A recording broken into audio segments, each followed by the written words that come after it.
morning, very welcome back. Now our next guest is a special education teacher who unfortunately after a workplace incident has been unable to work since November 2022. It's lovely to have Sophie Cole with us this morning. Thank you. Sophie, thank you so Sophie. much for joining us. Thanks for having me. So you were a special education teacher in a special needs school. Yeah. On the front of the papers this morning we're talking about SNAs. This was something that you wanted to do. So tell us about your life up until 2022. Yeah, so I always loved special education. It was always my passion. I did an undergrad in early years and childhood studies, worked in preschools for a while, but I wanted to be in primary schools, in special schools particularly. Went working as an SNA, retrained as a teacher, and came back then as a special education teacher into my dream job. Loved every day, and yeah, like that was my passion. So I was thrilled to be there.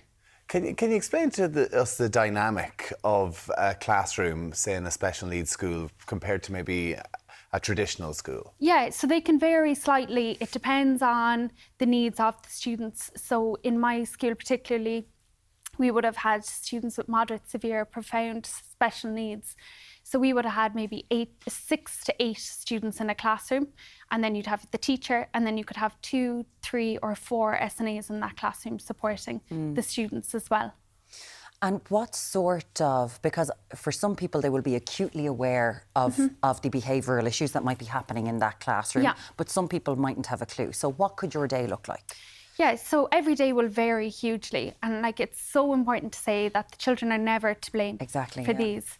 And like you could go into school and you could face a bite, a kick, a scratch, or you could go in and you could face something far more catastrophic, and it could be that that day you're flung and your back is broken. We've had these stories, or in my instance, you're left with an injury that's lifelong and it's complex regional pain syndrome. But the INTO carried out a survey last year, and that found that 96% of teachers in special schools and classes suffered an assault in the classroom. So those stark numbers reflect from the long-standing failures of providing like the much needed services that we're crying out for, staffing and resources. And then that staffing issue, that's what we're seeing here again this week, you know, cuts to SNA posts. So it's just, it all feeds in, and like we just need more support on the ground with the students, allowing us to support them. And that's why we're seeing these levels of behaviour. And take us back to November 22. What happened? So that day, the child had spilled some water on the floor and went to stand up. So my first concern is the child, of course, you know, and I was worried that they would slip in the water. So I'd asked them to stay sitting, that I'd come over and dry the floor. So they sat back down, I went over, I knelt down beside them. I rested my hand up on their table just to balance myself, just as, you know, you kind of squat down, and I was drying the floor, but they grabbed my hand and they just slammed it into the corner of a steel reinforced table. So it's just literally picking up your hand and it got slammed down? Yeah, and it was just the point of my hand and the point of the table that made contact, caused a life-altering injury.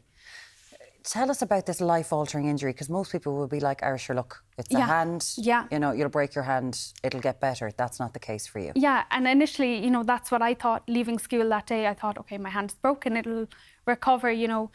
And we went and we had all the scans, and first of all, they thought it was broken. Then a couple of days later, I started to lose the feeling to my thumb. So I suppose that was kind of ringing alarm bells, and I was thinking, OK, I need to go back and get it rechecked. So then they discovered it wasn't broken. They called for MRIs and consultants, and that showed nerve damage and a ruptured disc in my wrist. And kind of once you go into nerve damage, there's no real curing that. I was diagnosed with complex regional pain syndrome, something I had never heard of before. It's known as the world's most painful, incurable condition. That word incurable took me a long time to come to terms with. I suppose they have ways of helping treat it, relieve some of the pain, but they'll never give you 100% pain relief. So you'll never experience a day in your life pain-free again. Because, because I know people probably listen here, and like you've tried everything, nerve blockers, you know, back treatment. So yeah, I've had nerve blocks, nerve burning, Q10s patch, platelet-rich plasma transfusions. I was on OxyContin, ketamine. Oh my God. I had a spinal cord stimulator put in, which is a major spinal surgery. And that failed. I became really ill from it. So then that all had to be removed. And then a new one put in on top of that. And when you're going through all of this, and I mean, like, you are in the depths of pain. Yeah. You are at your lowest point because you're going for treatment after treatment and everything's failing. Working. And on top of all this fight that you have to put in, you're now left without your wage and you're facing another huge battle. Oh, I want to come on to that because that's something that, that you are now, another thing that you're fighting at the minute. I read a description of what it feels like for you. Can you tell us about that? So it's like my hand is being held into a flaming fire, and while it's being burnt, layers of skin being burnt off, it feels like it's being torn across the cheese grater. Like, that's the level of pain. Like, throughout the day, I'll constantly check if my hand is still there, because to me, it feels like it's being burnt and grated off of me. And like, that pain travels, you know, you get electric shocks, they go down into your finger, up into your neck, and then I suffer with migraines as a result of it. Yeah. I lost the ability to sleep, you know, do my hobbies, all of those things, they're all taken from you. But yeah, that's the level of pain you live in. And like, there's a McGill pain scale, and on that, complex regional pain syndrome sits up the top of it. And it sits higher than having a finger amputated without any anaesthetic.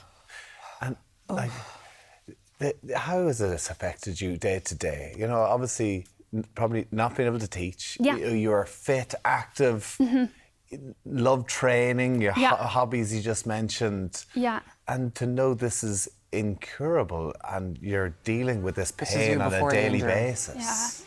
Yeah. Yeah, I suppose, like, you lose a huge part of yourself. So I had to learn to grieve. This is your husband helping you to shower, helping you to, This is the change in your life. Yeah, yeah. Like, your independence is taken entirely. You depend on those around you. Like, I can't drive now. So even like going to do the weekly shopping, you know, you want to do something. So I might go and load everything into the trolley, but I have to have someone there to pack it. You know, everything is taken. Speaking to special education teachers and special needs assistants, it's flabbergasting the level of injuries that happen. Yeah. Like, it is, I've heard some really horrific things, like from, you know, cheeks being broken, noses being broken. Like, again, I cannot get over the fact that all of you, I've never heard one person blame a child. They're like, this is not their fault. Yeah. This is what we signed up for. But what you didn't sign up for was for your livelihood to be taken away. Yeah. So can you tell us, after this injury, where you can no longer work and you were injured in the line of duty, what happened? So I was placed on assault leave leaving school that day. Yeah. And I thought nothing more of it. Like, in my mind, assault leave was for the duration of your medically certified leave. I also didn't realise I'd be out for as long as I am, or that I'd be deemed incapable of work. But yeah, I left that day and my sole focus was on my recovery. But it wasn't until months down the line that I got a letter in the post from the Department of Education saying that my pay was going to be finished, that my assault leave entitlement was gone, and that I'd be relying now on the state illness benefit of $220 a week. And then, of course, I start to realise that the state $220 a week only lasts for 2 years. So that was another battle ahead of us, because that was going to cease after 2 years. So I applied for invalidity. I applied for invalidity in the summer of, I'd say it was 2024. And that was denied. So I was left 5 months with absolutely no income whatsoever then. You put this online. Yeah. The amount of responses you've had, people in similar situations. Yeah. Yeah, I had an Instagram page, Special Education Moon Tour. I was actually teaching resources and, you know, like, really supporting my colleagues that way initially. But I was banging on doors for so long after my assault happened, looking for support from the government. that I decided I needed to take it public because nobody was listening. Yeah. So I turned my page into a campaign. And through that, I was really lucky. I met Senator Laura Harman with the Labour Party, who has been a huge support. And together with Forza and the INTO, we've created a bill which we're taking to the Seanad this Wednesday. And that's to amend their current salt leave policy. And it's looking for 3 really basic things. And it's that we're paid for the duration of our medically certified leave, that our medical bills and expenses are paid. And we're looking to change the leave entitlement title from assault leave to injuries for leave, just to reflect that it isn't the children's fault. See, I think that's what, like everything that I've seen you do, it's like this is not the children's fault. And I can't get over the people in your position who are like, it's not the children's fault. And with this, guards have indefinite leave, nurses and doctors have 12 months, and teachers and SNA have 3 months. Yeah. That's where we are with the assault leave. Yeah. And you've worked in this for so long. This is something that was a passion of yours. Yeah. That you fought to become a special education teacher. What do you make of our system? It's broken. Like, it's broken on so many levels. There's so many changes that need to happen. Some of them are larger, they'll take longer to change. And I've met with past Minister from Education, Helen McEntee. I've met with Minister Moynihan. I've met with Taoiseach Simon Harris, and I've spoken to them about this. And I will meet with Minister Hildegard Naughton this Wednesday. But the key things are, we need more staff in our classrooms.